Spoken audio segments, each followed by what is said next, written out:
Hello, good morning to all of you. तो आज हम बात करने वाले हैं कुछ ऐसे पॉइंट्स पे जो हर किसी न किसी स्टूडेंट्स के साथ प्रॉब्लम्स होती है।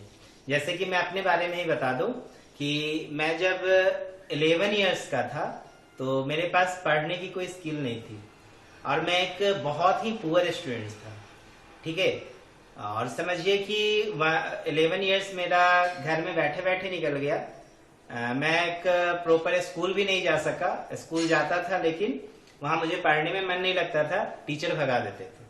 ठीक है, तो मुझे समझ में नहीं आ रहा था, मेरे पेरेंट्स भी परेशान थे, आखिर क्या हुआ है इस लड़के को कि आखिर पढ़ क्यों नहीं पा रहा है। ठीक है, तो फिर भी मेरे मॉम ने बहुत हिम्मत करके फिर से मुझे एक स्कूल में एडमिशन कराया।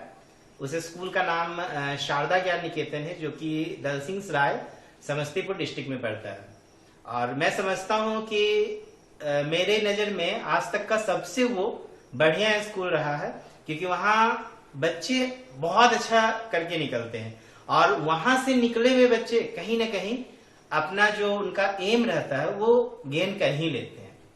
तो देखिए, मेरी जब समझ आई, जब मैं 11 इयर्स का था और मेरा एडमिशन हुआ दैट स्कूल में, तो मेरी समझ में आई कि पढ़ाई होता कैसे। वहां एक टीचर ने मुझे सिखाया। ठीक है, टीचर ने ही स्किल्स बताया था और आज मैं वापस फिर से वो स्किल्स के बारे में बात करूंगा। ठीक है, और जब मैं हायर क्लास में फिर आया, मैं बहुत मेहनत किया। क्लास मैं बता दो कि 1999 में 1999 में कहीं ना कहीं मैं यूकेजी स्टैंडर्ड में था। ठीक है, और 2004 में मेरा मैट्रिकुलेशन हो गया। अब आप समझ सकते हैं कि इस 5 साल में मैंने ये क्लास यूकेजी से 10 स्टैंडर्ड का पढ़ाई कैसे किया होगा। हाँ, अलग बात है कि 10 साल का कोर्स मैं 4-5 साल में कैसे कर लूं। तो मैं बता दूं कि यूकेजी से क्लास 2 तक तो मैं उस स्कूल्स में रहा 3 इयर्स। लेकिन फिर मैं डायरेक्ट क्या किया, अपने पढ़ाई को थोड़ा सा बढ़िया बना के, ठीक है, जब मुझे समझ आई वास्तव में पढ़ाई की कि पढ़ाई होती कैसे है, तो मैं अचानक से क्लास 8 में एडमिशन लिया। ठीक है, हाई स्कूल में, और फिर 8 का बोर्ड हुआ और मैं फिर वहां से बहुत तेजी से ग्रो कर गया। ठीक है, और फिर मैं पीछे मुड़ के नहीं देखा कि मेरे साथ क्या घटनाएं हुई थी। ठीक है, तो बच्चों, कुछ चीजें जो है ना लाइफ में हमें क्या बोले, आपको खुद में आपको आपकी समझ नहीं होती है। ठीक है, तो अगर मान लो कि आप एक पुअर स्टूडेंट हो, मैं आज ये लेक्चर स्पेशली वैसे स्टूडेंट्स के लिए बना रहा हूं जिसको वास्तव में पढ़ाई से डर लगती है। ठीक है, तो आज हमें डिसाइड कर लेना है कि अब हम पढ़ाई में डरेंगे नहीं। पढ़ाई से देखिए, जितना ज्यादा फाइट करोगे ना उतना मजा आएगा। ठीक है, पढ़ाई को एक एंटरटेन के रूप में हमें लेना चाहिए। ठीक, फिर जैसे जैसे मैं बड़ा हुआ, मैं इंटर पास किया, तो फिर मैं एक जगह स्पोकन ज्वाइन किया। ठीक है, ग्लोरियस स्पोकन, बहुत ही फेमस अंग्रेजी स्पोकन का इंस्टीट्यूट है हमारे दल सिंह सराय शहर में। ठीक है, वहां भी मुझे ये स्किल्स देखने को मिला। ठीक है, यही LSRW। मैं बहुत ही आश्चर्यचकित हुआ और मैं बहुत हैप्पी था क्योंकि स्किल्स को मैं बहुत अच्छे से समझ लिया था। तो देखिए बच्चों, स्किल्स कहने का मतलब L फॉर लिसनिंग। जनरली ना हुआ क्या करता है हम लोगों के साथ कि हम लोग ना हमेशा ना पैसिव लिसनिंग करते हैं। ठीक है, और जब जरूरत पड़ता है हमें एक्टिव लिसनिंग का, उस दौरान भी हम पैसिव लिसनिंग कर लेते हैं और हमें समझ में नहीं आता है। आपने 2 वर्ड सुना होगा, एक हियर और एक लिसन। दोनों का मतलब सुनना ही होता है, लेकिन अगर बात करूं मैं हियर का, तो हियर का मतलब पैसिव लिसनिंग होता है, जबकि लिसन का मतलब एक्टिव लिसनिंग होता है। ठीक, लेकिन फिर भी अगर मैं इस लिसनिंग को 2 भागों में बांटू, ठीक, तो एक पैसिव और एक एक्टिव। तो passive just like a hearing, कि आप एक कान से सुनते हैं, दूसरे कानों से निकालते हैं। तो ध्यान दो बच्चों कि अगर वास्तव में आपको पढ़ाई से कम डर लगता है, ठीक है, तो आप कुछ चीजों पे ध्यान दो। आप अपने अंदर ना वो स्किल पहले डेवलप करो कि कहां पे हमको बहुत ही एकदम अटेंटिव अटेंशन होके सुनना है। जैसे कि आप स्कूल में आते हो, टीचर पढ़ाते हैं, आप सारा डिस्ट्रैक्शन को ना बाहर छोड़ के आओ। नहीं तो होगा क्या ना, आप क्लास में बैठे हुए हैं, टीचर पढ़ा रहे हैं और आपका ध्यान कहीं और रहेगा, और आपका कहीं ध्यान और रहेगा तो स्वाभाविक है फिर पढ़ाई आपका बाउंस कर जाएगा, फिर वह हियरिंग हो जाएगा। आपने सुना भी तो क्या सुना पता ही नहीं चला, आप क्लास से बाहर निकलोगे सब वेस्टेज हो जाएगा। तो जब भी हमें क्लास में इंटर करना चाहिए ना, ठीक, तो ये सोच के हमें इंटर करना है कि जितनी भी बाहरी प्रॉब्लम्स है उसको हम बाहर रखेंगे और क्लास में जब आएंगे तो बस उस, मान लो अगर 1 घंटे का पीरियड है तो आप पूरी तरह से 1 घंटा ना अपने आप को क्लासरूम में डिवोट कर दो और टीचर की हर एक छोटी छोटी बातों को सुनिए, लिसन कीजिए। भले ही आपके फ्रेंड्स अटेंटिव अटेंशन ना हो, आप उन पर भी केयर नहीं कीजिए, ठीक है ना। उस समय आप फ्रेंडशिप को भी भूल जाइए और सुनने की क्षमता रखिए। ठीक उसी प्रकार जब आप घर आते हैं, देखिए कभी कभी पेरेंट्स भी समझाते हैं, हम लोग पेरेंट्स की बातों को भी इग्नोर कर देते हैं। वहां पे भी हमें ध्यान देना है कि हमें अटेंटिव, एकदम अटेंटिव रहना है। कहने का मतलब, सॉरी, हम लोग को एकदम ना फोकस्ड रखना है, ठीक है, पेरेंट्स की बातों पर। पेरेंट्स की बातों को सुनना है, बहुत केयर करके सुनना है। आपका वहां पे अटेंटिव लिसनिंग होना चाहिए, ठीक है। जब आप टेलीविजन खोलते हो वहां पे भी देखो, जब न्यूज चलते हैं, ठीक है, वहां पे भी आप ध्यान से सुनो। हो सकता है कि वो बहुत सारे लोग, आपने सुना होगा कि बहुत सारे लोगों का लाइफ चेंज हो गया सिर्फ न्यूज पेपर, या फिर मान लो कि अगर टेलीविजन में न्यूज है उसके द्वारा बहुत सारा नॉलेज को गेन कर लेते हैं। और एक समझ, बाहरी समझ भी होना बहुत जरूरी है पढ़ाई के साथ। तो वहां पे भी एक लिसनिंग, अच्छा लिसनिंग होना चाहिए, एक्टिव लिसनिंग होना चाहिए। तो बस इसकी हम लोगों के अंदर ना कमी है, ठीक है। तो मैं आपको बताया ना कि मेरे पास पढ़ाई का कोई स्किल नहीं था, लेकिन मैंने ये स्किल डेवलप किया, और ये स्किल मैंने डेवलप किया है ठीक 1999 के लास्ट में, जब 2000 स्टार्ट होने वाला था। उसके पहले मैं बहुत डरा करता था, बहुत ज्यादा मुझे डर था। वास्तविकता में बता रहा हूं, मुझे पढ़ाई का कोई नॉलेज नहीं था, ठीक है। तो क्या कमी था? कमी था हमारे में लिसनिंग का। मैं सुन नहीं पाता था सही तरीके से, या फिर मेरी ध्यान कहीं और हमेशा होती थी। तो स्टडी के पीरियड के दौरान लिसनिंग जो होनी चाहिए वो बहुत ही एक्टिव होनी चाहिए, ठीक है। बाकी दुनिया में आप जैसे मार्केट में जा रहे हो, वहां पे आपको एक्टिव लिसनिंग नहीं रखना है। मार्केट में क्या हो रही है नहीं हो रही है उससे हमें क्या मतलब है। हमें सिर्फ अपने आप से उस समय मतलब रखिए, बस अपने जिस काम से हमें मार्केट गए हैं वो काम करके वापस हमें घर रिटर्न हो जाना है, ठीक है। तो लिसनिंग मस्ट बी एक्टिव, ये पहली बात है, ठीक है। तो आप इस चीज पे आज से फोकस कीजिए कि कहां पे आपको हियरिंग करना है, कहां पे लिसनिंग करना है, ठीक है। दूसरा, स्पीकिंग। देखो, स्पीकिंग भी एक कला है, बोलना एक कला है, ठीक है। हम कहीं पे भी कुछ भी नहीं बोल सकते हैं। जैसे आप फ्रेंड्स के बीच रहते हैं तो एक फ्रेंड्स के बीच का कम्युनिकेशन अलग है, आप क्लासरूम में रहते हैं तो वहां पे फ्रेंड्स के बीच कम्युनिकेशन अलग है। देखो, एक ही फ्रेंड है, लेकिन आप बाहर हो अलग कम्युनिकेशन है, खेल के मैदान में हो अलग कम्युनिकेशन है, कहीं अगर मान लो मैच देखने गए हो वहां पे अलग कम्युनिकेशन है, फिल्म गए हो देखने वहां पे एक अलग कम्युनिकेशन है, क्लास में आए हो तो एक अलग कम्युनिकेशन है, आपके घर पे आपके पेरेंट्स आए हैं तो वहां पे आपका अलग कम्युनिकेशन है।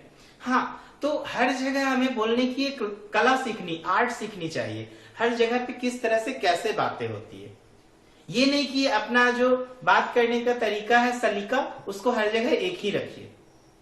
आप सीखिए प्ले, इंपोर्टेंस ऑफ प्लेस, ठीक है ना। इंपोर्टेंस ऑफ प्लेस को समझिए कि किस प्लेस पे मेरा क्या इंपोर्टेंस है, उस अकॉर्डिंग अपनी बातों को हमें रखनी चाहिए। हर जगह हम एक ही तरीके से अगर अपने आप को प्रेजेंट करेंगे तो हर जगह आपको व्हाट का सामना करना पड़ेगा, आपकी आलोचना होगी, ठीक है। तो ये बहुत बड़ी चीज होती है बोलना। कुछ भी बोलने से पहले हमें बहुत सोचना चाहिए, ठीक है। हमें कभी भी अनवांटेड बातें नहीं रखनी चाहिए, अनवांटेड बातें नहीं बोलनी चाहिए। वो हमारे इमेज को खराब करता है धीरे धीरे, ग्रेजुअली। आप जिस भी जगह में रहते हो, आप घर में रहते हो, जिस समाज में रहते हो, आप स्टडी करिकुलम के रिगार्डिंग जहां भी जाते हो, आपका वे ऑफ स्पीकिंग काफी स्टैंडर्ड होना चाहिए। इसकी भी हमारे अंदर कमी होती है। जितना हम कम बोले या जरूरत पर बोले, बेवजह बोलना ना एक प्रकार का गैरलेस एक्टिविटी होती है, ठीक है। एक तरह का एकदम बातूनी, आप ना, आपको लोग एकदम बोलेगा ये हमेशा बात ही करता है, ठीक है। तो इस तरह की एक्टिविटी ना हमारे लाइफ को बहुत ज्यादा डिस्ट्रैक्ट करेगा, डिस्टर्ब करेगा। तो आई होप ना आपको समझ होना चाहिए कि हमें बोलना क्या है। बोलना बहुत बड़ी कला होती है। शायद आप अपनी स्पीकिंग के बल पर लोगों के दिलों को जीत सकते हैं। ठीक है, तो ये स्किल हमें चेंज करता है। इसके बाद पढ़ने की भी एक कला होती है। आप जब भी पढ़िए, कोई भी आप बुक स्टडी करते हो तो बुक और आपके फिंगर के बीच एक कनेक्शन होना चाहिए। पता है हमारा ज्ञानेंद्रियां जो है ना, देखो ये हमारे ब्रेन से टच होता है। हर एक वर्ड्स पे ना हमारा माइंड रुकता है, लेकिन यही चीज अगर हाथ अड़ा के पढ़ोगे ना तो आपका ना सारा चीज गायब होता चला जाएगा। ठीक है, आप कभी कभी देखते हो कुछ लोग जो होते हैं न्यूज़पेपर भी अगर पढ़ते हैं तो इस तरीके से पढ़ते हैं और हम लोग हंसी उड़ा देते हैं। कुछ लोग बोल बोल के भी पढ़ते हैं तो हम हंसी उड़ा देते हैं। नहीं, वो कहीं ना कहीं सही वे में स्टडी कर रहे हैं। वे न्यूज भी पढ़ रहे हैं तो न्यूज का ना इंपोर्टेंस दे रहे हैं। ठीक, ये नहीं कि बस इस तरीके से हम पढ़ रहे हैं। इस तरह से पढ़ेंगे ना 5 मिनट में आप न्यूज़पेपर पूरा पढ़ लोगे, लेकिन वह व्यक्ति जो वास्तव में न्यूज़पेपर पढ़ना चाहता है या जानता है वो एक ही पेज पढ़ेगा, लेकिन अच्छे से स्टडी करेगा ताकि उसको हर इंफॉर्मेटिव नॉलेज जो है मिल जाए। और कोई व्यक्ति उससे पूछता भी है, आज का न्यूज बहुत अच्छे से एक्सप्लेन करता है। लेकिन हम लोग बस इसी तरीके से पेज पलट पलट के अगर स्टडी कर ले तो 2 मिनट में न्यूज़पेपर खत्म हो जाता है।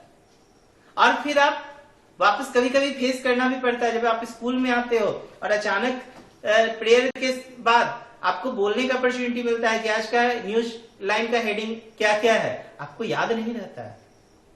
खुद सोचो, आपको 4 लाइन याद नहीं है जबकि आपने घर से न्यूज़पेपर देख के आया था। रीजन क्या है? हमारे पास स्किल नहीं है पढ़ने की। पढ़ने की एक कला होनी चाहिए। ये नहीं कि हम कुछ भी पढ़ ले या किसी भी तरह अनमने ढंग से बस पढ़े। पेरेंट्स से तो अनमने ढंग से बस बुक इस तरह से पलट रहे हैं। ठीक है, अंदर मोबाइल है, चैटिंग चल रहा है, व्हाट्सएप ऑन है, फेसबुक ऑन है। ठीक, और पेरेंट्स को दिखा रहे हैं कि मैं पढ़ रहा हूं, मैं पढ़ रहा हूं, मैं पढ़ रहा हूं। कितने दिनों ठगिएगा पेरेंट्स को? जब आप बड़े हो जाइएगा, मैट्रिक एग्जाम पास करोगे, इंटर एग्जाम पास करोगे, जब आपको कैरियर करिकुलम बनाने का जब आपको अपॉर्चुनिटी मिलेगा तो आप तो जीवन भर ठगते आए अपने पेरेंट्स को। ठीक है, तो स्किल को डेवलप कीजिए, अपनी रीडिंग स्किल को डेवलप कीजिए। और राइटिंग बहुत बड़ा कला है। ठीक है, आप जब भी लिखिए, राइटिंग का मतलब ये नहीं कि आपका बहुत खूबसूरत राइटिंग हो तो ही आपका जो है राइटिंग अच्छा माना जाएगा। राइटिंग का मतलब आपको कुछ भी लिखने का जब अपॉर्चुनिटी मिलता है, मान लो क्लास में टीचर ने आपको एक पैरा दिया लिखने के लिए, आप पैरा का स्टैंडर्ड क्या होता है, क्या हम स्टैंडर्ड वर्ड यूज करें, ठीक है, किस तरह का हम सिलेबल यूज करें, कितना हम प्रॉपर वे में ग्रामर यूज करें, ये मायने रखता है राइटिंग स्किल के लिए। राइटिंग का मतलब ठीक है, आपकी अगर लिखावट खूबसूरत है तो वो बहुत अच्छी, लेकिन देखते हो लोग कहता है खूबसूरती चेहरे से नहीं पहचानी जाती है, खूबसूरती अंदरूनी आपके हार्ट से पहचानी जाती है कि आपका दिल कितना खूबसूरत है।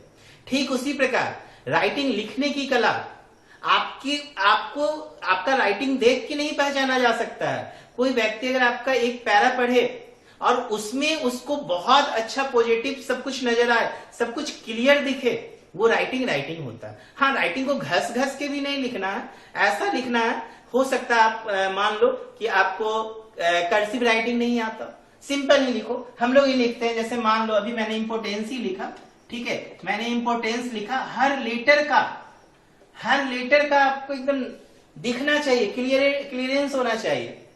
ठीक, ऐसा नहीं कि ऐसा नहीं है, इस तरीके से नहीं होना चाहिए। ये एक तो कर्सिव की मजाक है और दूसरा आप अपनी राइटिंग का मजाक बना रहे हो। किसी को भी आप किसी चीज को लिख के कोई अपना प्रोजेक्ट को प्रेजेंट करो, उसमें कैसा पॉजिटिव होना चाहिए, हर लेटर्स क्लियर होना चाहिए। ठीक है, तो ये स्किल हमारे स्टडी को लिप्स एंड माउस दिन दूनी रात चौगुनी आपको आगे बढ़ा के ले जाएगा।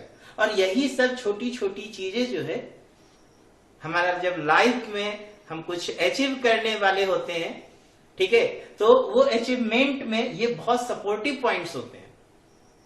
तो आज से हमें सीखना है, लिसनिंग पे केयर करना है, कुछ भी बोलना है समझ के बोलना है, रीडिंग पे केयर कीजिए, ठीक है, और राइटिंग स्किल को डेवलप कीजिए। जो भी लिखिए कम लिखिए, खूबसूरत लिखिए, क्लियर लिखिए। आपकी बातों में देखो, आप जब बोलते हो तो कितना आप क्लियरिटी बोलते हो, तो लिखने में भी क्लियरिटी होनी चाहिए, चाहे वो किसी भी लैंग्वेज में आप क्यों ना लिख रहे हो। ये स्किल हमारे लाइफ को बहुत ऊंचाइयों तक ले जा सकता है, ठीक है। तो मैं आशा करता हूं आपको ये स्किल बहुत अच्छा लगा होगा, समझ में आया होगा, और आज से मेरे प्यारे बच्चों अपने अंदर अगर इंप्रूवमेंट चाहिए तो इन स्किल पर ध्यान देंगे। Okay, thank you.